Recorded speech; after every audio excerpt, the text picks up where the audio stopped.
उद्योजकता आणि नाविन्यता विभाग, महाराष्ट्र राज्य यांची ही संस्था, व्यवसाय शिक्षण व प्रशिक्षण संचालनालय मुंबई यांची संस्था, भाई उद्धवराव पाटील शासकीय औद्योगिक प्रशिक्षण संस्था धाराशिव।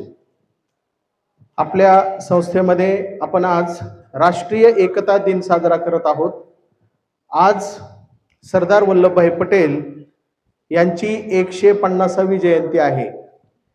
या जयंतीच्या निमित्तानं आपण सगळे एकत्र जमलेलो आहोत। आपल्या सर्वांना हे माहिती आहे की सरदार वल्लभभाई पटेल हे आपले भारतरत्न आहेत। भारतरत्न हा पुरस्कार अशा व्यक्तींना दिला जातो की ज्या व्यक्तींचं आपल्या देशासाठी काहीतरी वेगळं, अप्रतिम आणि मोठं काम आहे, ज्यांनी या देशाला आपलं जीवन समर्पित केलेलं आहे, अशा व्यक्तींना हा भारतरत्न पुरस्कार दिला जातो। भारतरत्न सरदार वल्लभभाई पटेल हे आपल्या देशाला लाभलेली एक देणगीच होते। आपल्या देशामध्ये जो स्वातंत्र्याचा रणसंग्राम झाला, या स्वातंत्र्याच्या रणसंग्रामामध्ये आपल्या देशाला जर स्वातंत्र्य कुणी मिळवून दिलं असेल तर त्यामध्ये अग्रभागी होते सरदार वल्लभभाई पटेल। चले जावचं आंदोलन असेल किंवा महात्मा गांधीजींची चळवळ असेल, या चळवळीमध्ये धडाडीने आणि हिरिरीने त्यांनी भाग घेतला।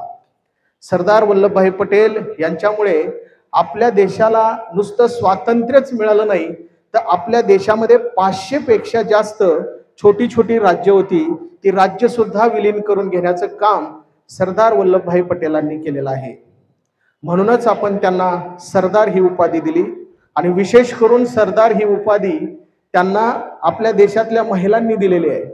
महिलांनी का दिलेली आहे तर त्याचं एक विशेष महत्त्व असं आहे की सरदार वल्लभभाई पटेल यांचं काम महिलांना आवडलं आणि महिलांनी त्यांना ही उपाधी दिली। महिलांची सुरक्षा, महिलांची प्रतिष्ठा आणि महिलाच आपल्या देशाला पुढे घेऊन जाऊ शकतात, ह्या विचारानं प्रेरित होऊन सरदार वल्लभभाई पटेलांनी महिलांच्यासाठी अनेक सुधारणा केल्या। स्वातंत्र्याचा रणसंग्राम ज्यावेळेला चालू होता, त्यावेळेला हजारो नव्हे तर लाखो लोकांनी आपले प्राण देशासाठी अर्पण केले, समर्पित केले। महात्मा गांधींनी जो आपल्या देशासाठी फार मोठा लढा लढला, त्या लढ्यामध्ये त्यांचा उजवा हात जर कोण होतं असं मला विचारलं तर मी म्हणेल फक्त आणि फक्त सरदार वल्लभभाई पटेल होते। आपला देश जो आज अखंडित राहिला आहे, तो अखंडित ठेवण्याचं काम कुणामुळे झालं असेल तर ते सरदार वल्लभभाई पटेलांमुळे झालेलं आहे। सरदार वल्लभभाई पटेल आणि आपल्या धाराशिवचं सुद्धा एक असं वेगळं नातं आहे। तुम्ही सगळे आता एकदम प्रश्नामध्ये पडला असाल, विचार करत असाल की नेमकं असं काय नातं आहे। तर आपण सुद्धा निजामाच्या राजवटीमध्ये राहत होतो आणि धाराशिव ही निजामाच्या राजवटीमधलं अत्यंत शेवटचं ठिकाण होतं। आपल्या इथं खर्डा नावाचं एक गाव आहे भूम तालुक्यामध्ये, ते निजामाच्या राज्याची शेवटचं ठाणं म्हणून ओळखलं जात होतं। तिथं एक छत्रपती शिवाजी महाराजांचा किल्ला सुद्धा आहे। ते शेवटचं ठिकाण निजामाचं होतं आणि सर्वात शेवटी महाराष्ट्रामध्ये जी राजवट भारतामध्ये विलीन झाली, त्या राजवटीचं नाव आहे निजाम राजवट। ही निजामाची जी राजवट आहे, त्यावेळेला रजाकारांचा फार मोठा संग्राम इथं लढला गेला। धाराशिवमध्ये अनेक लोक धारातीर्थी पडले आणि धाराशिवची माती, धाराशिवची ही मातृभूमी त्यांच्या रक्ताने लाल झाली।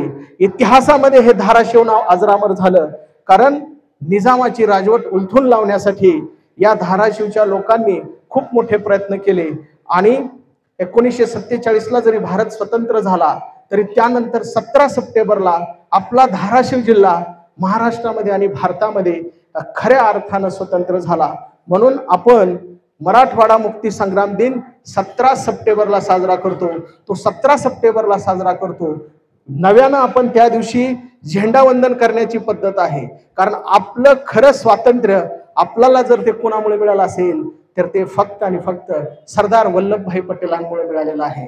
त्यामुळे धाराशिवच्या लोकांच्या आयुष्यामध्ये स्वातंत्र्याची नवीन ज्योत उभा करणारे असे सरदार वल्लभभाई पटेल, त्यांच्या स्मृतीला आपण सगळे आज अभिवादन करूया, त्यांच्या कार्याचा गुणगौरव करूया, त्यांचं कार्य आपण आज परत एकदा आठवूया। त्यांना आज त्यांचा वाढदिवस आहे, त्यांची आज जयंती आहे।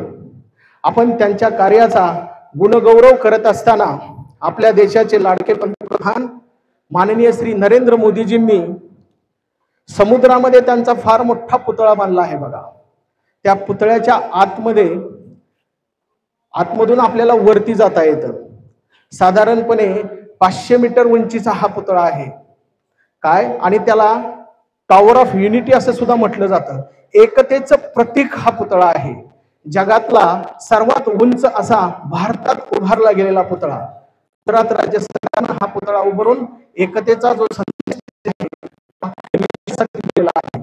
आपल्या भारतामध्ये जे काही खूप मोठे धुरंधर स्वातंत्र्य संग्रामातले नेते होऊन गेले त्यापैकी सरदार वल्लभभाई पटेल एक आहेत. सरदार वल्लभभाई पटेल यांना ज्यावेळेला निजामाचा प्रधान दिल्लीला भेटायला गेला त्यावेळेला सरदार वल्लभभाई पटेलांनी त्यांना एकच संदेश दिला की तुम्हाला जर राहायचं असेल तर फक्त आणि फक्त भारतातच राहावं लागेल.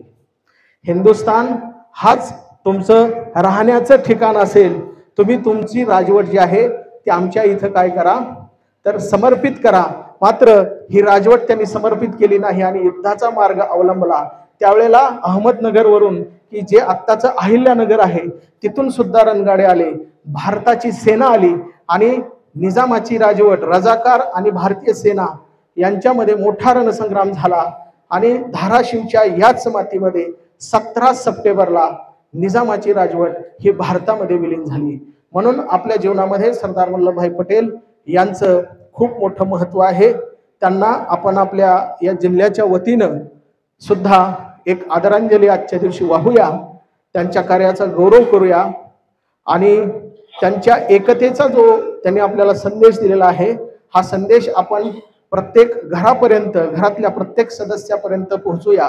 त्यांनी जी राष्ट्रप्रती आपल्याला राष्ट्रावर प्रेम करण्याची मातृभूमीवर प्रेम करण्याची शिकवण दिलेली आहे त्या शिकवणीनुसार आपण आपल्या मातृभूमीवर प्रेम करूया. एवढे बोलून मी माझे 2 शब्द संपवतो. जय हिंद, जय महाराष्ट्र.